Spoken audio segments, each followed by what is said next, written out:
అన్నమలై రాజకీయ ఉద్యమం. అన్నమలై మక్కల్ ఇయక్కం ప్రకటన. రాష్ట్రంలో వారసత్వ వ్యక్తి చుట్టూ నడిచే రాజకీయాలు ముగిసిపోవాలి. వచ్చే ఎన్నికల్లో పోటీ చేస్తాం.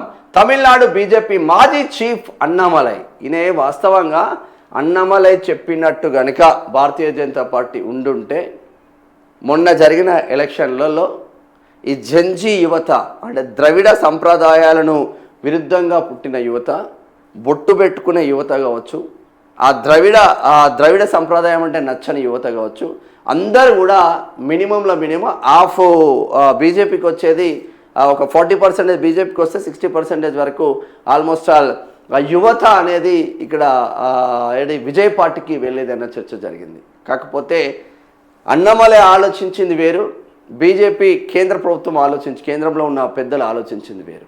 ఆ యువత అంతా మన ద్వారా తద్వారా మన బలోపేతం అవుతుందని అన్నమలై ఎంత మొత్తుకున్నా కూడా ద్రవిడ రాజకీయాలను బొందబెట్టాలి.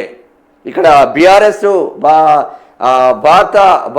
భారత రాష్ట్ర సమితి అని పేరు పెట్టుకొని ఒక్కొక్క రాష్ట్రంకి పోయి మేము జాతీయ పార్టీ అని పెట్టుకున్నాయి.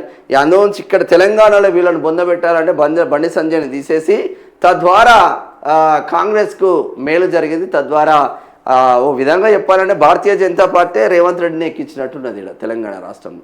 సేమ్ యాస్టీస్గా వాళ్ళిద్దరిని బొందబెట్టాలంటే వేరే వాళ్ళు ఎవరు వచ్చినా పర్వాలేదు, కానీ వాళ్ళిద్దరిని ద్రవిడ రాజకీయాలని బొందగొట్టాలి, ద్రవిడ సంప్రదాయాలను బొందబెట్టాలని కేంద్రం కంకణం పట్టుకొని మనోడిని తీసి పక్కన పెట్టడం ద్వారా కనీసం పట్టుమని 2 సీట్లు కూడా గెలవలేని పరిస్థితులు ఉంది. దాంతో నేను ఇంత కష్టపడితే భారతీయ జనతా పార్టీకి నాకు ఇచ్చిన వాల్యూ ఏముందని నితిన్ నవీన్కి రాజీనామా చేసి తమిళనాడులోనే నేను చూసుకుంటా, 2 సంవత్సరాలలో విజయ్ సక్సెస్ గాంధీ లేనిది నా దగ్గర ఉన్న సబ్జెక్టు కావచ్చు, నాకున్న పాపులారిటీ కావచ్చు, నేనెందుకు వ్యక్తి చుట్టూ రాజకీయాలు నడవకూడదు, ఒక సిద్ధాంత పరంగా రాజకీయాలు నడవాలి, వ్యక్తి పూజ మంచిది కాదంటే ఇప్పుడు అంతా అట్లనే పోడైంది. కాంగ్రెస్ అంటే రాహుల్ గాంధీ, కాంగ్రెస్ అంటే ప్రియాంక గాంధీ, కాంగ్రెస్ అంటే సోనియా గాంధీ. ఖర్గే జాతీయ అధ్యక్షుడు పేరుకు మాత్రమే. సరే, భారతీయ జనతా పార్టీలో ఇప్పుడు భారతీయ జనతా పార్టీ అంటే మోదీ, అమిత్ షా, వాళ్ళు పోయిన తర్వాత ఇంకొకరు వస్తారు, దాంట్లో నో డౌట్. ఇక్కడ బీఆర్ఎస్ అంటే కేసీఆర్, కేటీఆర్, హరీష్ రావు. ఇప్పుడు టీడీపీ అంటే ఏమున్నది, చంద్రబాబు కొడుకేయ్య, ఇక వేరేది ఏం లేదు. ఇదేందో కథ చూద్దాం. వచ్చే ఎన్నికల్లో పోటీ చేస్తాడంట. అన్నమలై మక్కల్ ఇయక్కం అని ప్రకటన చేస్తూ ఉన్నారు. మరి అది ఇంకా ఫైనల్ అయిందా లేదా చూడాలి. తమిళనాడు బీజేపీ మాజీ నేత అన్నమలై రాజకీయాల్లో సరికొత్త అధ్యాయానికి శ్రీకారం చుట్టారు. ఆయన అన్నమలై మక్కల్ ఇయక్కం అనే నూతన రాజకీయ ఉద్యమాన్ని ప్రారంభిస్తున్నట్టు ప్రకటించారు. వచ్చే అసెంబ్లీ ఎన్నికల్లో పోటీ చేస్తామని పేర్కొన్నారు. అన్నమలై రాజీనామాను బీజేపీ జాతీయ అధ్యక్షుడు నితిన్ నవీన్ శుక్రవారం ఆమోదించారు. ఈ సందర్భంగా ఆయన మీడియాతో మాట్లాడుతూ తన భవిష్యత్తు ప్రణాళికలను వెల్లడించారు. తాను ఒక భారతీయుడినా లేక తమిళుడినా అనే విషయంలో పెద్ద సంఘర్షణ నడిచిందని చెప్పారు.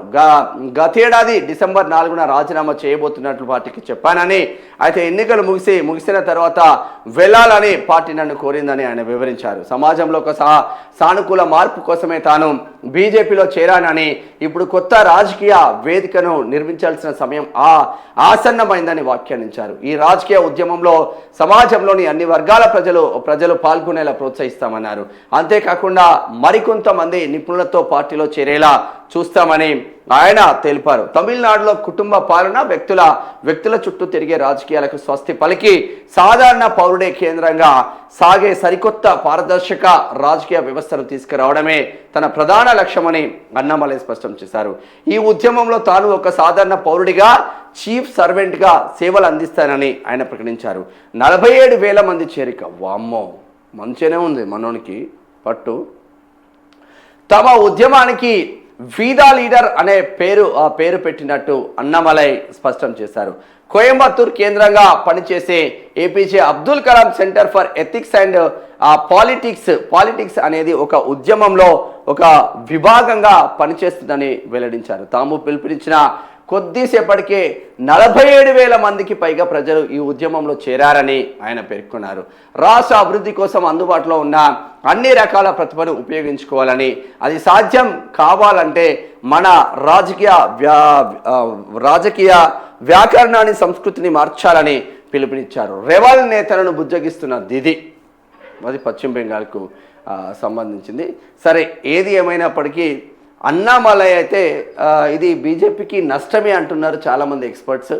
ఎందుకంటే దేశవ్యాప్తంగా తెలిసిన ఒక బీజేపీ లీడర్ సడన్గా బీజేపీకి రాజీనామా చేయడం వెనుక అసలు ఏంది ఉద్దేశం, ఎందుకు రాజీనామా ఎవరు వచ్చింది చూడు, ఎందుకు రాజీనామా చేస్తున్నారో అర్థం కాని పరిస్థితిలో ఉన్నట్టయితే తెలుస్తూ ఉంది. మరి ఎందుకు రాజీనామా చేసిళ్ళు, ఎందుకు అన్నమలై సిద్ధాంతాలు బీజేపీకి నచ్చలేదా, బీజేపీ సిద్ధాంతాలు అన్నమలైకి నచ్చలేదా? ఎక్కడో జీరో ఉన్న పార్టీని హీరో దాకా తీసుకొచ్చే ప్రయత్నం చేసినా కూడా మధ్యలోనే ఎందుకు అన్నమలైని కథం పట్టించిండ్రు? వి సపోర్ట్ అన్నమలై అని చాలామంది నిన్న స్టేటస్లు పెట్టుకున్న పరిస్థితులు మాత్రం ఉన్నాయి. మరి వి సపోర్ట్ అన్నమలై అన్నప్పుడు ఇక్కడ కేంద్ర హోంశాఖ మంత్రి అమిత్ షా కావచ్చు, ప్రధాని నరేంద్ర మోదీ కావచ్చు, మరి ఎందుకు అన్నమలైని పక్కన పెట్టిండ్రు? ఎలక్షన్ల ముందు నుంచి అన్నమలైని ఎందుకు పక్కన పెడుతున్నారన్న చర్చ జరుగుతూ ఉంది. అన్నమలై చేస్తున్నది ఏంటిది, ఇక్కడ మనోడు చేసింది ఏంటిది అన్నది చూస్తే నిజంగా అంటే చాలా పెద్ద ఎత్తున ఆయన పార్టీని తీసుకెళ్దాం అనుకున్నారు. బట్ ఆయనకు సహకారం అయితే అందలేదు.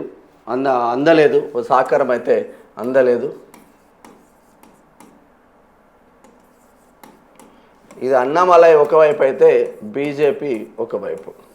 అన్నామలై ఈ జంజీ యువతను, ఎస్పెషల్గా జంజీ యువతను టార్గెట్ చేసుకున్నాడు. ఇక్కడ ద్రవిడ రాజకీయాల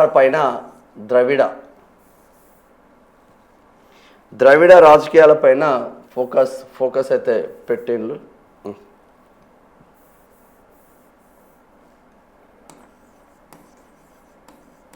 ద్రవిడ రాజకీయాలను బొందబెట్టాలన్న కాన్సెప్ట్ ఉంది, యువతను టార్గెట్ చేసుకోవాలన్న కాన్సెప్ట్ అన్నమలై ఆలోచిస్తే ఇక్కడ ఈ జంజీ యువత మొత్తం ఎంతో కొంత ఒక 30%, 40% ఇక్కడ బీజేపీ వైపు వచ్చే ఆస్కారం ఉంది. తద్వారా ఇప్పుడు అధికారంలోకి రాకపోయినా నెక్స్ట్ ఎలక్షన్లకు వరకు మనం అధికారంలోకి వచ్చే ఆస్కారం ఉందని మనోడు టార్గెట్ చేసుకొని వెళ్ళిండు.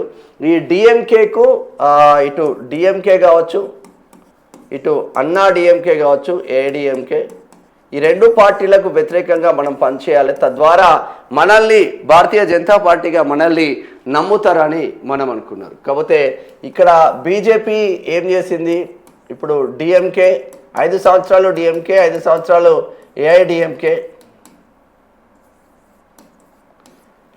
ఇది 5 సంవత్సరాలు ఇది ఉంటే 5 సంవత్సరాలు ఇది ఉంటుంది.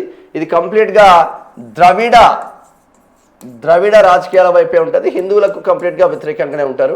సో వీళ్ళను ఫస్ట్ టార్గెట్ చేయాలి. తద్వారా మనకు నష్టమా కష్టమా మనం పక్కన పెడితే వీళ్ళని కంప్లీట్గా బొందబెట్టాలి రెండు పార్టీలను అన్న ఉద్దేశం కొద్దీ ఇక్కడ అన్నామలైని రాష్ట్ర అధ్యక్షుడి నుంచి తప్పించింది భారతీయ జనతా పార్టీ. ఏం జరిగిందో ఓవరాల్గా చెప్తున్నా.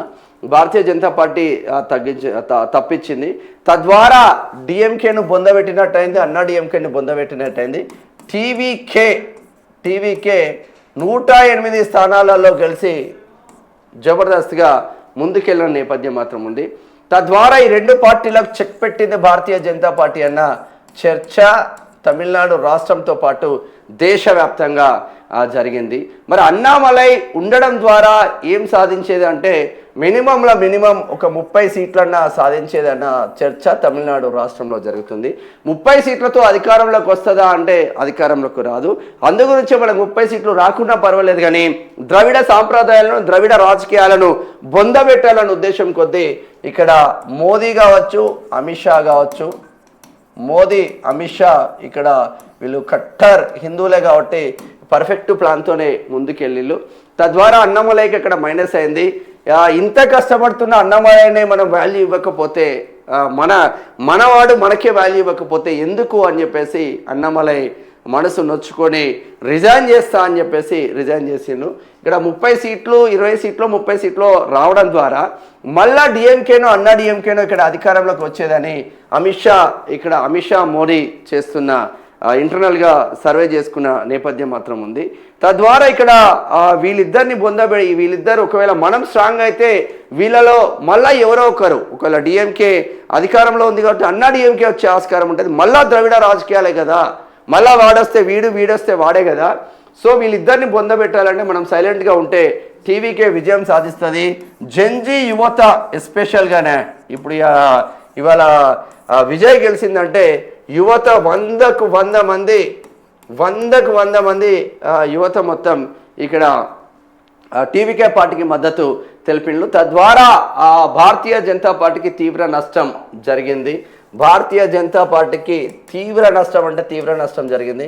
కనీసం అన్నమలై ఉంటే అన్నమలై మాట వింటే మనం కనీసం పరువన్న దక్కించుకునేది, కొంచెం పరువు దక్కించుకునేది. అంటే పరువు పోయినా పర్వాలేదు కానీ అన్నా డిఎంకేలను మనం బొందబెట్టినాం. తద్వారా అది మీకు ఇప్పుడు అర్థం కాకపోవచ్చు కానీ తద్వారా మీకు అర్థమవుతుందని భారతీయ జనతా పార్టీ ఆలోచించినట్టు తెలుస్తూ ఉంది. అది అన్నామలైకి సంబంధించిన ఇష్యూ.